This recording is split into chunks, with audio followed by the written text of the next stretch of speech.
होता है। रील आप देख के या सोशल मीडिया पे आप देख के आपने कहा कि वहाँ जाएंगे तो मज़े होंगे।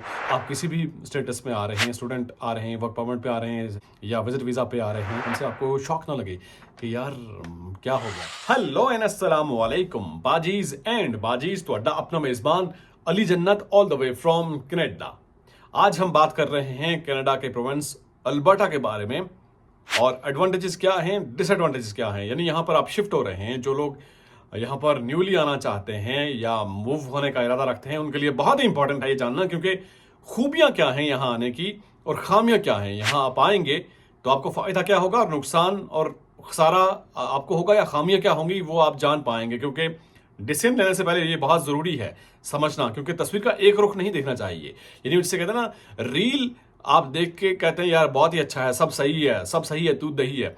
तो रील और रियल में थोड़ा फ़र्क बताने के लिए ये वीडियो आज आपके लिए पेश की जा रही है, ताकि आप डिसीजन आसानी से ले सकें और आपको फ़ायदा हो कि क्या अच्छाइयाँ हैं और क्या खामियाँ हैं। यहाँ अल्बर्टा शिफ्ट होंगे तो वो जो आपको फेस करना पड़ सकती हैं। तो वीडियो आपके लिए इंपॉर्टेंट है, ज़रूर देखिएगा मुकम्मल वीडियो। आगे जो डिसएडवांटेजेस हैं, जो खामियाँ हैं, वो आगे चलकर मैं डिस्कस करूँगा। सबसे पहले हम बात कर लेते हैं खूबियों की। तो अल्बर्टा प्रोविंस, इसकी टोटल पॉपुलेशन है 47 लाख के करीब। और अल्बर्टा की जो सबसे बड़ी खूबी है, जो अल्बर्टा प्रोविंस को बाकी प्रोविंसेस से मुमताज बनाती है, वो है यहाँ का टैक्स सिस्टम। लोअर टैक्स यहाँ पर लिया जाता है प्रॉपर्टी के पॉइंट ऑफ व्यू से या इनकम के पॉइंट ऑफ व्यू से। सिर्फ 5% है, जो कि जीएसटी है।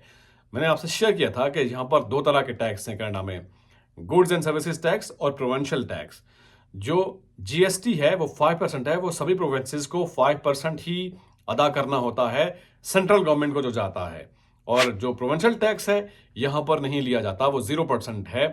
क्योंकि उसकी वजह ये है, अल्बर्टा इनरिच है, यानी यहाँ रिसोर्सेज की बात करें, ऑयल एंड गैस और एनर्जी के हवाले से ये तगड़ा आप कह सकते हैं प्रोविंस है। और इस वजह से लोगों से टैक्स, प्रोविंशियल टैक्स नहीं लिया जाता। तो यही एक बड़ी वजह है कि इमिग्रेंट्स यहाँ पर आते हैं और बाकी प्रोविंसेस से भी लोग यहाँ आना पसंद करते हैं और यहाँ आकर बिजनेस स्टार्ट करते हैं, क्योंकि उनकी अच्छी खासी जो रकम है वो बच जाती है, टैक्स के मद में उनकी सेविंग हो जाती है। आप बाकी प्रोविंसेस से मुवाजना करें, अंटारियो से या ब्रिटिश कोलंबिया से, तो आपको वाज़ेह फ़र्क नज़र आएगा। यानी एचएसटी अंटारियो में 13% है, इस तरह से ब्रिटिश कोलंबिया की भी आप देख सकते हैं, अक्सर बेशतर हम डिस्कस कर रहे होते हैं। तो बेसिकली दो प्रोविंस हैं कनाडा में, अल्बर्टा और नूनवाक, जहाँ पर पीएसटी 0 है, प्रोविंशियल टैक्स नहीं लिया जाता, सिर्फ जीएसटी 5% लिया जाता है। ये सबसे बड़ी खूबी है जिस वजह से लोग यहाँ पर आ रहे हैं। और यहाँ के ट्रांसपोर्टेशन सिस्टम की बात करें तो बेसिकली ज़्यादातर लोग कलगरी रहना पसंद करते हैं, कलगरी ही मूव हो रहे हैं। और हालांकि कलगरी के अलावा एडमिंटन, रेड डियर अच्छे शहर हैं। और बाकी अगर आप ढूंढ रहे हैं कि सस्ते शहर कहाँ पर आपको मिलेंगे, वो भी लिस्ट में आपके लिए लेकर आया हूँ कि चीपेस्ट सिटीज़ कौन से हैं, cheapest places to live in Alberta. तो उनमें ग्रैंड प्रेरी है, मेडिसन हैट है और रेड डियर सिटी है, और इसके अलावा लेथब्रिज है, लॉयड मिनिस्टर, और ये लिस्ट आप साथ में मुलाहिजा कर सकते हैं। क्योंकि लोगों का रुझान सिर्फ कलगरी ही है और ज़्यादा एडमिंटन है। रेड डेयर भी बहुत अच्छा सिटी है, उस पर मैंने बात की हुई है, वीडियो बनाई हुई है, वो भी आप देख सकते हैं। वहाँ पर क्या खूबियाँ हैं और क्या एडवांटेजेस हैं उस पर आप देख सकते हैं, कास्ट ऑफ लिविंग को लेकर। और पब्लिक ट्रांसपोर्टेशन के हवाले से भी हम बात कर रहे हैं। तो पब्लिक ट्रांसपोर्टेशन यहाँ पर कलगरी में बात करें तो ज़रा बस सर्विस जो है और इसके अलावा ट्रेन सर्विस ज़बरदस्त है। आप टिकट लेते हैं और आप इजीली एक्सेसिबल है आपके लिए विद इन द सिटी। ज़बरदस्त पब्लिक ट्रांसपोर्टेशन सिस्टम है, मैं विद इन द सिटी की बात कर रहा हूँ। इस तरह से एडमिंटन में भी पब्लिक ट्रांसपोर्टेशन सिस्टम अच्छा है, रेड डियर में भी अच्छा है।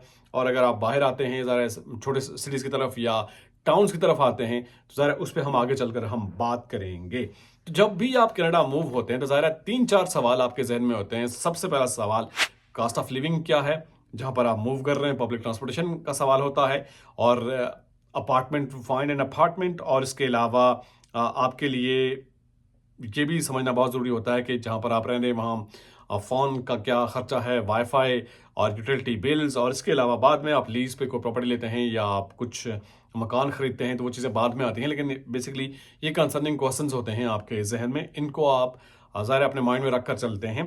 तो ऐसे में कास्ट ऑफ लिविंग यहाँ अल्बर्टा में सही है, ठीक है, एज़ कम्पेयर टू बाकी प्रोविंसेस। यानी ओंटारियो की हम बात करें तो उससे सस्ती है।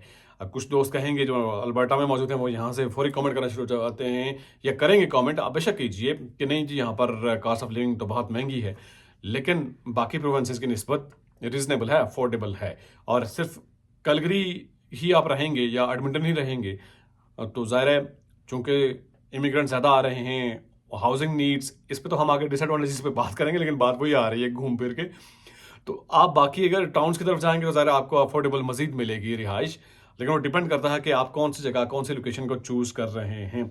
पब्लिक ट्रांसपोर्टेशन यहाँ पर अच्छी है, और कॉस्ट ऑफ लिविंग के हवाले से भी हमने बात कर ली। और यहाँ पर एजुकेशन सिस्टम, क्वालिटी एजुकेशन है। बेशक आप जहाँ भी चले जाएं, इवन के आप रेड डियर जाएं, लथब्रिज जाएं, या आप एडमिंटन जाएं, कलगरी जाएं, एजुकेशन सिस्टम यहाँ का बहुत म्यारी है, बहुत अच्छा है। और अच्छे तालीमी इदारे भी यहाँ पर मौजूद हैं।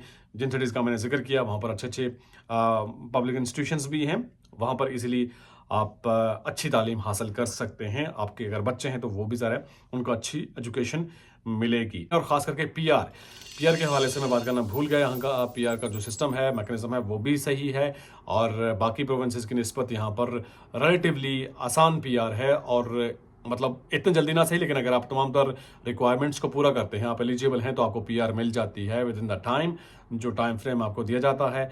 और इट डिपेंड्स कि क्या कैटेगरी है। अब मैं उस तरह से बात तो नहीं कर सकता। आप स्टूडेंट हैं तो ज़ाहिर स्टूडेंट्स के लिए अलग तरीकाकार है, अगर आप वर्क परमिट पे हैं तो उसका अलग तरीकाकार है, अगर आप यहाँ विजिट पे आकर आपने स्टेटस चेंज करवाया है तो वो उसका एक अलग तरीकाकार है। तो इट ऑल डिपेंड्स। लेकिन बाकी प्रोविंसेस की निस्बत अल्बर्टा जो है वो एक रीजनेबल और समझा जाता है, खास करके पीआर के हवाले से या परमानेंट रेजिडेंसी के हवाले से। अगर आप ब्रिटिश कोलंबिया से कंपेयर करें या ओंटारियो से कंपेयर करें तो आपको एक वाज़ेह फ़र्क यहाँ भी नज़र आता है पीआर को लेकर। ये भी एक एडवांटेज हासिल है यहाँ अल्बर्टा को। अब हम बात कर लेते हैं कि यहाँ पर डिसएडवांटेज क्या है, खामियां क्या हैं। सबसे बड़ा जो डिसएडवांटेज है वो यहाँ पर हार्श वेदर है। जैसा कि रिसेंटली मैंने आपसे वीडियो शेयर की थी, यहाँ पर -42 टेम्परेचर था पिछले हफ्ते। और विंटर्स यहाँ पर हार्श होते हैं, और नवंबर से लेकर मार्च के एंड तक ये मौसम रहता है, ठंडा होता है, लेकिन कंप्लीटली ठंडा नहीं होता। अब इस हफ्ते फिर टेम्परेचर तकरीबन -15, -10, और अगले हफ्ते मजीद -5 तक चला जाएगा, और फिर आगे मजीद वो चेंज होता रहता है। थोड़ा सा मौसम को लेकर चूँकि बर्फ़बारी के हवाले से भी अक्सर बेशतर दोस्त सवाल करते हैं कि वहाँ पर स्नो कितनी है। स्नो होती है, लेकिन उस तरह से इंतज़ामात भी हैं। तो अगर आपको इतना ठंडा मौसम पसंद नहीं है, अब देखें बाहर शायद -15 टेम्परेचर है और मैं आपके साथ बैठा यहाँ पर बात कर रहा हूँ, तो चीज़ें नॉर्मल ही होती हैं। वेदर के हवाले से थोड़ा सा आपको देखना पड़ेगा, ये एक डिसएडवांटेज इसमें आता है। और इसके अलावा चूँकि हाउसिंग नीड की हम बात कर रहे हैं, चूँकि इमिग्रेंट ज़्यादा आ रहे हैं तो हाउसिंग नीड्स भी बढ़ रही हैं। तो उस तरह से जो रेंट की मैंने बात की थी, जो पिछले 1 साल में रेंट में जो इजाफा हुआ है, या पिछले 2 साल की अगर बात करें, आप मवाजना करें, कंपैरिजन करें, तो रेंट आपको थोड़ा सा ज़्यादा पे करना पड़ रहा है। अब चूँकि अगर प्रॉपर्टीज़ ही इतनी ज़्यादा नहीं है, लोग ज़्यादा आ रहे हैं और हाउसिंग नीड्स बढ़ेगी, तो सप्लाई एंड डिमांड की जो चेन है उसका आपको अंदाज़ा है कि इसे रेंट हाई हो रहे हैं और थोड़ा अप हो रहे हैं। ये एक थोड़ा सा डिसएडवांटेज भी आप इसको कंसिडर कर सकते हैं। तो जॉब के हवाले से भी आप कनाडा के किसी भी प्रोविंस में चले जाएं, ज़ाहिर अगर आपके पास स्किल नहीं है, आपके पास कॉन्टैक्ट्स नहीं हैं, आप किसी को जानते नहीं हैं, तो आपको जॉब मिलने में दिक्कत आएगी स्टार्टिंग में। 1 महीना, 2 महीने, 3 महीने या 6 महीने तक ये बात जा सकती है। तो ओवरऑल यहाँ अल्बर्टा में भी जॉब की जो सिचुएशन पहले 1 साल पहले थी वो आज नहीं है, लेकिन ज़रूरी यह है कि आप अपनी स्किल्स पे काम करके आएँ, आपके कॉन्टैक्ट्स स्ट्रांग होंगे, आपका किसी के साथ कोई ताल्लुक होगा तो आपको जॉब मिल जाएगी। ऐसा नहीं कि जॉब नहीं मिलती, आपको जॉब मिल जाएगी, लेकिन ज़रूरी ये है कि आपके कॉन्टैक्ट्स होने चाहिए। और स्किल की बात अक्सर बेशतर हम करते हैं, वो चीज़ें आप में होनी चाहिए, तो चीज़ें आपके लिए आसान हो जाएंगी। क्योंकि जॉब तलाश करना ये भी एक चैलेंज है, ये भी एक डिसएडवांटेज आपको हो सकता है। और कलगरी में चूँकि ज़्यादा लोग आ रहे हैं तो इस तरह से वो चीज़ें भी श्रिंक हो रही हैं। और इस तरह से अपार्टमेंट को भी फाइंड करना, क्योंकि मैं बेशतर ग्रुप्स में मुझे ऐड किया गया है, तो वहाँ पर भी आए रोज़ मैसेज आया होता है कि मुझे रिहाइश चाहिए और अफोर्डेबल रिहाइश चाहिए। तो ऐसा में वो चीज़ भी आपको पहले से सर्च आउट करना होगी, थोड़ा सा उस पर रिसर्च करना होगी।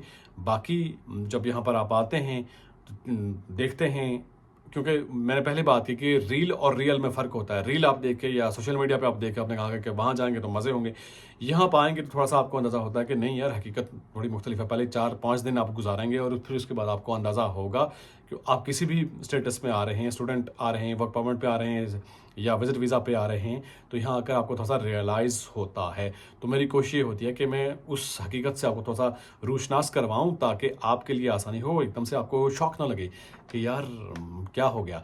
तो ऐसी कोई बात नहीं है। जहाँ पर आपको एडवांटेजेस मिलते हैं, वहाँ पर डिसएडवांटेजेस भी होते हैं। तो ज़ाहिर है ये चीज़ें, ये फिनोमेना, ये सिर्फ यहाँ पर, मतलब पूरे कनाडा में, ऑल ओवर कनाडा आप कहीं भी चले जाएँ तो फौरी तौर पर आपको चीज़ें नहीं मिलेंगी। उसके लिए आपको थोड़ा सा स्ट्रगल करना पड़ेगी, थोड़ा सा आपको रिसर्च करना पड़ेगी, मेहनत करना पड़ेगी। और अगर आपके पास स्किल हैं तो आपको टेंशन लेने की ज़रूरत नहीं है, आप कहीं ना कहीं एडजस्ट हो जाएंगे। तो बेसिकली ये ओवरऑल वीडियो मैंने आज आपके लिए बनाई, क्योंकि कुछ दोस्तों ने कहा कि कनाडा के बारे में, अल्बर्टा जो प्रोविंस है, इस पर मैंने एक वीडियो बनाई थी, उस पर उन्होंने कहा कि आपने कुछ पॉइंट शामिल नहीं किए। तो आज हमने एडवांटेजेस और डिसएडवांटेजेस को लेकर ये वीडियो आपके लिए पेश की है। उम्मीद है कि इससे आपको हेल्प हुई होगी। नेक्स्ट वीडियो किस टॉपिक पे हो वो भी सजेस्ट कर सकते हैं। आपसे मुलाकात होती है नेक्स्ट वीडियो में। टिल देन, मेरा और आपका अल्लाह मालिक।